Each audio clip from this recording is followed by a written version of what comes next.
So, Keith McKenzie here, November the 7th, or the 8th actually, November the 8th, 2020. The last video I made for you guys, I suppose, was about a week ago, I think.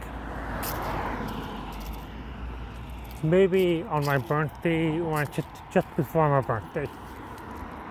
And just before the election, the presidential election, so I think I talked a lot about that in that video.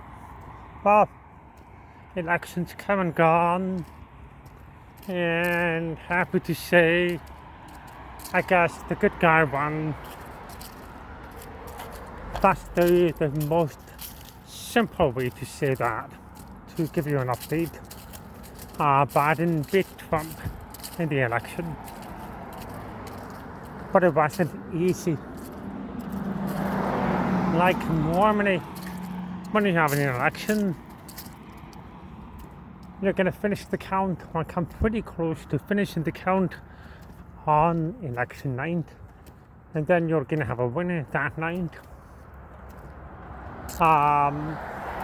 All the major media networks basically say, okay, this guy won, and then the other guy who lost will probably call up the guy who won and wish them the best of luck and concede the election, because there's no point going on, right? Might as well bow out gracefully. That's a normal election. This one was something else, but it shouldn't really be that surprising, considering it's the year 2020, the single most fucked up year I've ever had on this planet.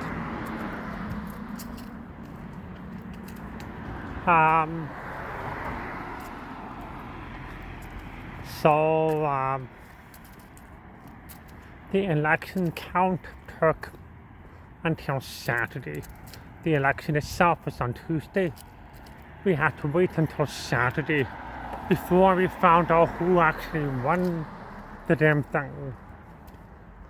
And so how many days is that? Tuesday, Wednesday, Thursday, Friday, Saturday.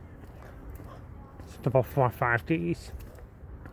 And basically all day, every day, keeping an eye on the news, and then going to bed with no resolution. Waking up the next day, still no resolution. No clear winner. Repeat, wash, rinse, repeat. And after 4 years of waiting for an end to this madness that is the Trump administration, you just get to the end of it and you just want to know if there's going to be 4 more years of this bullshit, or is it all going to end in 2 months. So that's a lot to put somebody through. Basically, you're saying to them, okay, you are jailed, has been going on for 4 years, and they're going to find out either today or tomorrow or the next day or the next day or the next day after that, if you're going to get out of jail in 10 weeks or if you're going to stay in jail for another 4 years. And if you think about that, that's pretty much the way everybody felt. Everybody who was against Trump, anyway. That's the feeling that everybody had all over the world. And especially in the United States. So, to put it mildly, it was a very, very, very tense week, a very difficult week, a very tough week. Just agonizing, waiting. Without any real answer or any real solution whatsoever to this debacle. Anyway, Biden finally got the state that he needed in order to get ahead of to clinch the election. Basically, the electoral college minimum is 270. He got Pennsylvania, which put him right over 270, which was all he needed. And I found out yesterday, probably around 11 o'clock in the morning. I was just tired. I had both kids with me, both Benjamin and Alex, and just exhausted.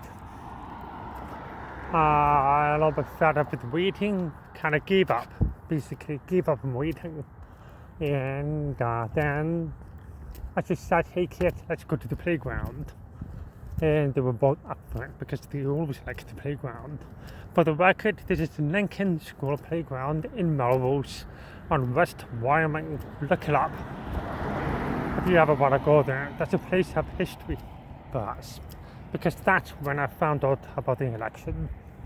Fernanda texted me when we were there, and she said Biden's got it. Pennsylvania has been locked in. It's over. He's going to be the next president. And I thought, oh my God, okay, fantastic. But I'm just so exhausted. I wasn't that excited. It was more of a sense of relief. And interestingly, as the day went on, I felt this sense of growing anger. It was the weirdest feeling.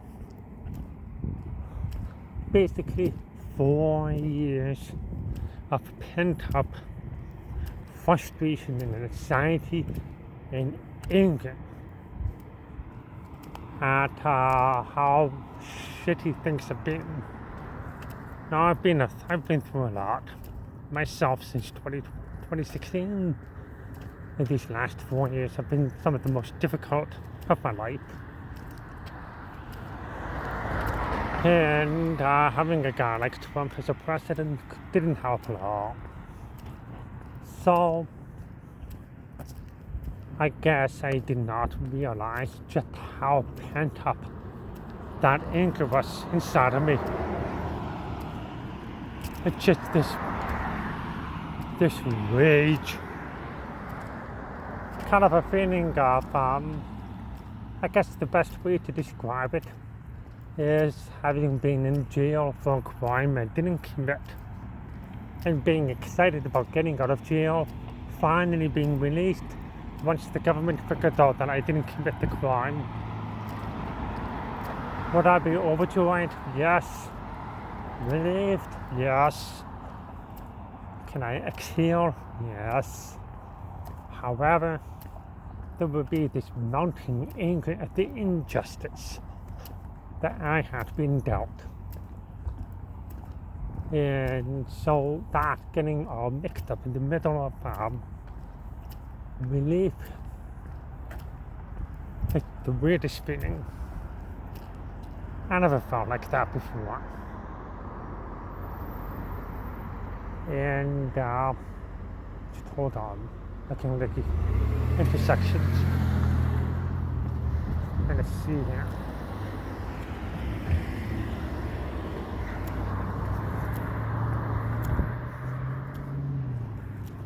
Okay, so that was the feeling. There was a very raw feeling of just pent up 4 years of bubbling under the surface. Just finally, the lid was taken off of that, and I just felt like, Jesus fucking Christ. It's finally fucking over. Just, yeah, very odd feeling. Talking to other people, I found that a lot of people felt the same. My friend Devin in Switzerland, my mom, a couple other people I talked to, Bernardo, all that, just felt this. A lot of people felt this cathartic release of frustration that had been building up for so many years. I don't have to tell you why. We all know why. We all know the kind of person Trump is. So later that night, I put the kids to bed, opened up my laptop, opened a beer, an IPA, and I watched Kamala Harris giving her victory speech as the new vice president-elect, followed by Biden's own speech, his own victory speech, as is tradition. Watching both of them, it just felt like finally we have some just nice, presidential, thoughtful, graceful human beings running the show. Yes, they're politicians. Are they corrupt? Probably. I don't know, but it just felt so much better than Trump. It's so relieving to just hear normal politicians spouting the normal bullshit about how we should get together as a nation and try to get through these tough times. And the real work begins tomorrow and so on and so forth. It's just nice to hear. Nothing ridiculous, nothing, no insults, no lying, no claims about fake news, no racism, homophobia,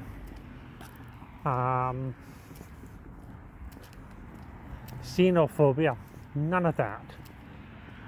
Just graceful people, happy about being elected and making strong, powerful statements. Now, I'll tell you something.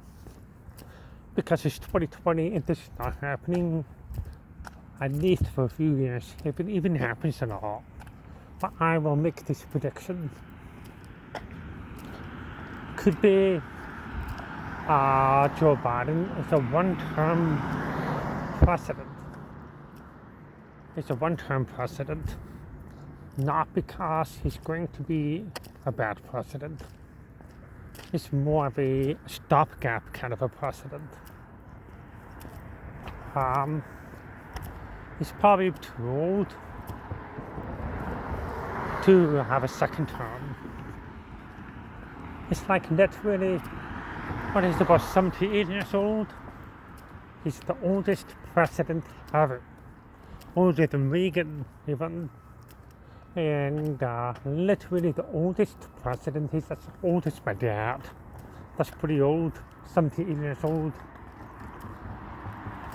So when he's done his first term, he's going to be 82. It's pretty bloody ancient. My grandfather on my mom's side, he died when he was about 85. So like, he's not far off. He's kind of healthy, but you can see that he's a bit old. So I figure they put him in there for 4 years. He bows out gracefully, and his successor would be Kamala Harris. It's the perfect setup for her. She'll be a vice president for 4 years. She'll get the experience, she'll get the exposure. She'll have a high profile going in the next 4 years. And she'll be doing a lot of work there. She's not going to be a lame duck VP like Quayle or Mike Pence.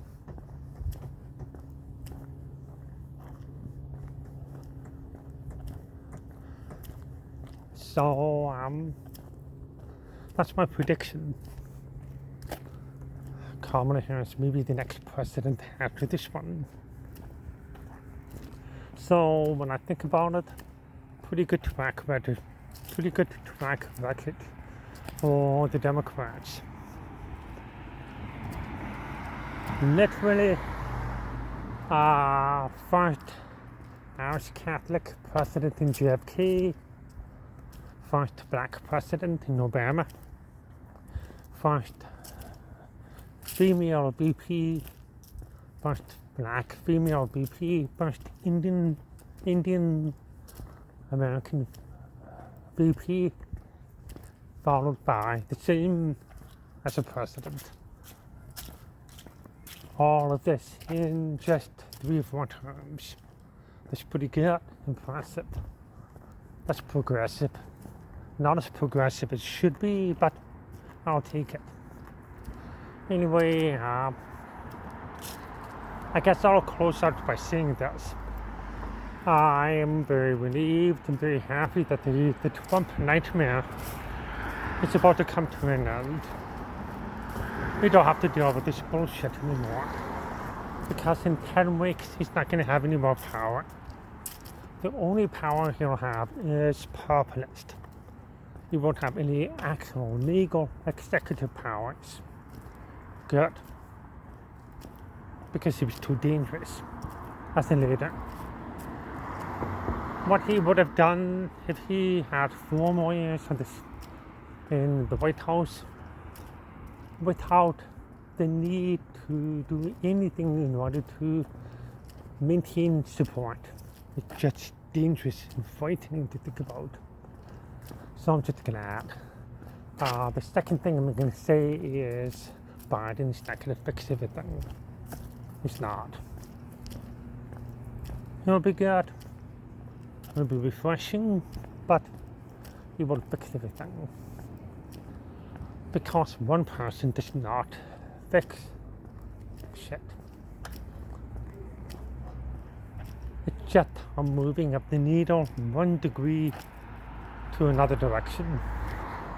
So that further down the road, where we will be in a few years, will be quite different than where we would have been if Trump had been re-elected. And the difference will become more marked as the years go by. Yeah, the more and more I think about it, the more I realize we dodged a fucking bullet. We did. I'm just relieved. Still angry. Not as much as yesterday. Just relieved. Looking forward to having a good sleep tonight. And just gonna take a little break from all this for a while. Head down on COVID. Head down on my work. COVID, by the way, about 250,000 dead in the United States. And 10 million cases. And about 130,000 new cases per day. It's just unbelievable how much it's gone up. But I at least feel like the shit show that 2020 has been all year has been one of the worst, most difficult, catastrophic years ever. We at least had something come out of it that was good, which is the end of the Trump administration. I would say good night and good luck. Like Edward Norton, what he used to say in his TV show or radio show, whatever. Instead, I would say good night, Trump, and good riddance. Good night, all. Keith McKenzie, November 8th, 2020, signing off.